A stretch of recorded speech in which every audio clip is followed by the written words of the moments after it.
A loba estéril. Meu nome é Valentina e aos 22 anos descobri que era estéril. No reino dos lobos, uma fêmea que não pode gerar filhotes não vale nada. Meu próprio pai me vendeu como escrava para saldar suas dívidas. Eu chorei, implorei, mas ninguém me ouviu. Pensava que minha vida havia acabado até que ele apareceu. Um encontro predestinado. Um alfa banido, com olhos dourados que pareciam enxergar direto na minha alma. Ele não sabia que eu era estéril. Eu não sabia que ele era o herdeiro de um trono perdido. Mas quando nossos destinos se cruzaram, descobrimos que algumas maldições podem se tornar a maior bênção de nossas vidas. Se você acredita que toda mulher merece ser amada pelo que ela é e não pelo que pode dar, então esta história é para você. Prepare-se para uma jornada onde o amor verdadeiro desafia todas as regras. O mercado de escravos. A corrente de ferro queimava minha pele enquanto eu era arrastada pelo mercado de escravos. Cada passo doía. Cada olhar dos compradores cortava minha alma como uma lâmina afiada. Meu nome é Valentina e há 3 dias descobri o que significa não valer nada no reino de Pedra Lunar. Ela é estéril, gritou meu próprio pai para os comerciantes, como se anunciasse o preço de uma fruta podre. Por isso desconto.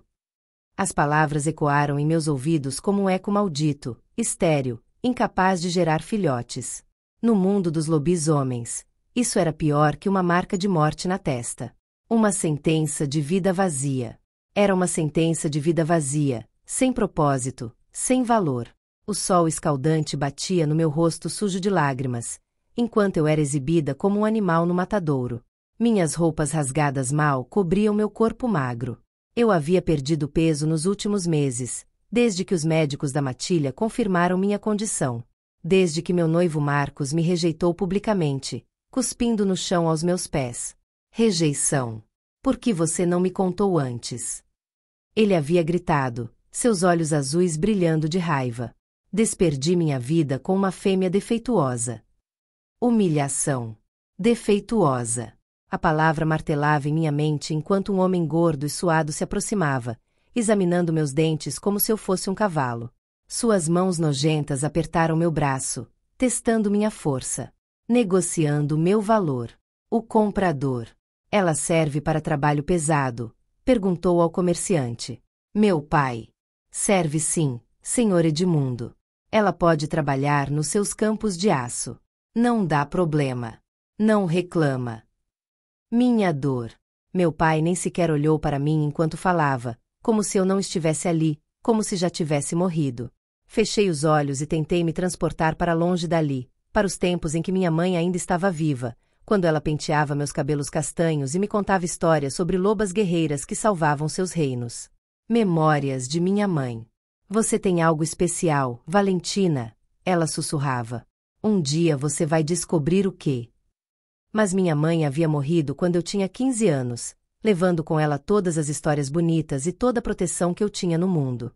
Meu pai, Beta da Matilha do Norte, nunca me perdoou por não ser o filho homem que ele queria. E agora? Agora eu era apenas um problema a ser resolvido.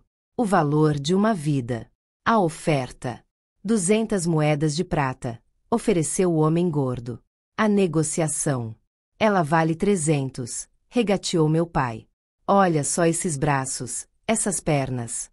Ela vai trabalhar até morrer e nunca vai te dar despesa com filhotes. Meu coração. Meu coração se partiu em 1000 pedaços.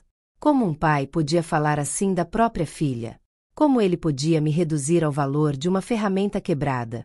A chegada do estranho. O vento carregou um cheiro estranho até minhas narinas. Algo como pinheiro misturado com chuva e poder. Muito poder. Meu lobo interior, que havia estado dormindo há semanas, de repente despertou. Ele farejou o ar com interesse, o que era estranho. Meu lobo quase nunca reagia a nada ultimamente. Era como se ele também soubesse que éramos defeituosas. Um murmúrio percorreu a multidão do mercado. Pessoas se afastaram, criando um corredor. O homem de olhos dourados. Meu coração disparou. Algum alfa importante deveria estar chegando. Provavelmente vinha comprar escravas jovens e férteis para aumentar sua linhagem, mas quando levantei os olhos, o mundo parou. Ele era impossível, alto, com ombros largos que preenchiam perfeitamente um casaco de couro negro, cabelos escuros como a noite, ligeiramente ondulados, caindo sobre uma testa máscula. Mas foram os olhos que me fizeram esquecer como respirar, dourados como o sol do amanhecer, penetrantes como se pudessem ler cada segredo da minha alma. A presença do Alfa. Ele caminhava com a elegância mortal de um predador no topo da cadeia alimentar. Cada passo era calculado. Cada movimento transbordava uma autoridade que fazia os outros baixarem a cabeça instintivamente. Era um alfa, isso era óbvio, mas diferente de qualquer alfa que eu já havia visto. Ele parou bem à minha frente. O mundo ficou em silêncio. Até os vendedores pararam de gritar. Até as crianças pararam de chorar. Era como se todo o mercado prendesse a respiração. Seus olhos dourados se fixaram nos meus e eu senti como se uma corrente elétrica percorresse todo o meu corpo. Meu lobo interior despertou completamente, uivando baixinho de reconhecimento. Impossível! Eu nunca havia visto esse homem na minha vida. O preço da liberdade. A pergunta: quanto? Sua voz era profunda, rouca, com uma autoridade que fazia meus ossos vibrarem. Meu pai gaguejou. A explicação. Ela é estéril, meu senhor. Não serve para reprodução, apenas para trabalho pesado. A resposta. Eu não perguntei sobre sua fertilidade. Perguntei quanto.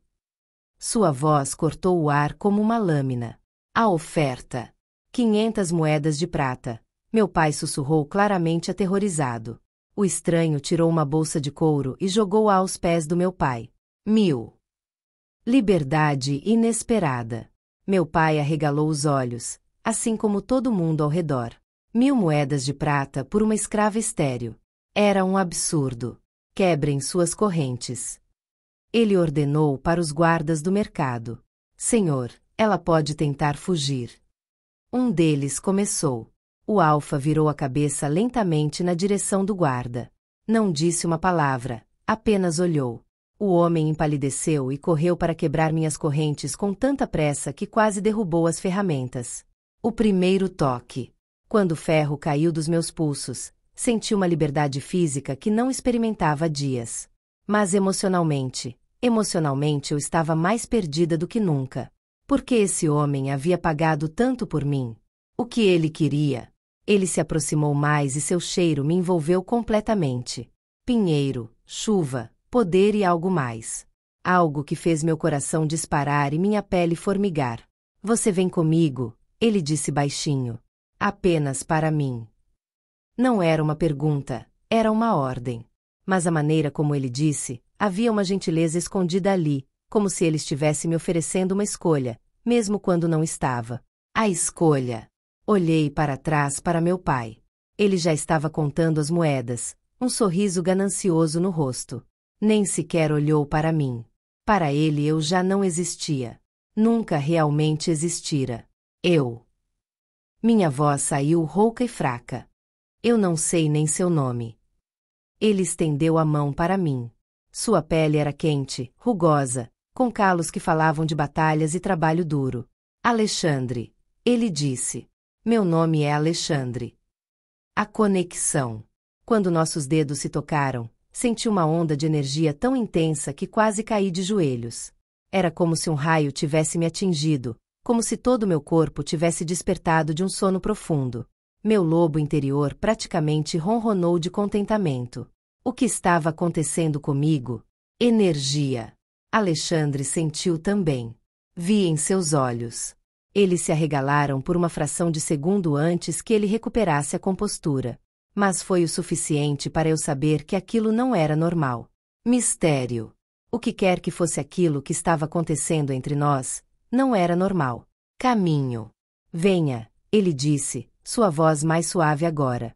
Temos muito que conversar. Um novo começo. Enquanto me levava para longe do mercado de escravos, eu não conseguia parar de olhar para trás. Não para meu pai. Ele já havia sumido na multidão com suas moedas. Eu olhava para trás porque sabia, no fundo do meu coração, que minha vida estava prestes a mudar completamente. Mas eu não fazia ideia do quanto. Não fazia ideia que o homem caminhando ao meu lado era o alfa mais poderoso e temido de todos os reinos. Não fazia ideia que ele havia sido banido de sua própria terra por um crime que não cometera. O segredo da conexão. E não fazia ideia que nossa conexão, essa energia estranha e avassaladora que senti quando nossos dedos se tocaram, era o sinal de algo que poderia salvar ou destruir ambos os nossos mundos. Tudo o que eu sabia era que, pela primeira vez em meses, não me sentia completamente sozinha. E talvez, apenas talvez, isso fosse o suficiente para começar. Lobo interior. Meu lobo, adormecido por tanto tempo, agora estava desperto e alerta. Realeza. Alexandre Blackwood, o herdeiro banido do Reino das Sombras. Destino. Uma conexão mística entre dois lobisomens destinados a serem parceiros. Maldição. Uma maldição antiga que suprimia meus verdadeiros poderes. A verdade revelada. A carruagem balançou sobre uma pedra no caminho, me jogando contra o assento de couro macio. Havia 2 horas que viajávamos em silêncio, saindo dos territórios civilizados e adentrando as terras selvagens, uma região que todos os lobisomens temiam. Alexandre estava sentado à minha frente, seus olhos dourados fixos na janela. Ele não havia dito uma palavra desde que saímos do mercado. Apenas me ajudou a entrar na carruagem com uma gentileza que contrastava completamente com sua aura perigosa. A revelação do vínculo. A pergunta: por que você me comprou? A pergunta saiu da minha boca antes que eu pudesse pensar melhor. Seus olhos se voltaram para mim e novamente senti aquela descarga elétrica. A identidade. Porque eu sou Alexandre Blackwood, o alfa banido do Reino das Sombras. O sangue gelou em minhas veias. Blackwood. Eu conhecia esse nome. Todo mundo conhecia esse nome. A conexão. Valentina. Ele disse meu nome como uma oração. O que você sabe sobre vínculos do destino? Meu coração parou. Vínculos do destino. A conexão mística entre 2 lobisomens destinados a serem parceiros para toda a vida. A verdade. Eu sou estéril, eu sussurrei. O destino não escolheria alguém como eu para. O destino não se importa com fertilidade, ele interrompeu. O destino se importa com almas. O começo da jornada. Antes que eu pudesse responder, a carruagem parou abruptamente, vozes gritando lá fora, barulho de cascos de cavalos. Alexandre imediatamente ficou alerta, sua mão se movendo para a espada ao seu lado. Bandidos, ele disse baixinho. Fique atrás de mim. A porta da carruagem se abriu violentamente. 3 homens armados apareceram, seus rostos cobertos por lenços. O líder, um homem alto com uma cicatriz cruzando todo o lado esquerdo do rosto, sorriu maliciosamente quando nos viu. Nossa jornada estava apenas começando, e com ela, a descoberta de quem eu realmente era. Não uma loba estéril sem valor, mas uma loba da lua com o poder de mudar o destino de reinos inteiros.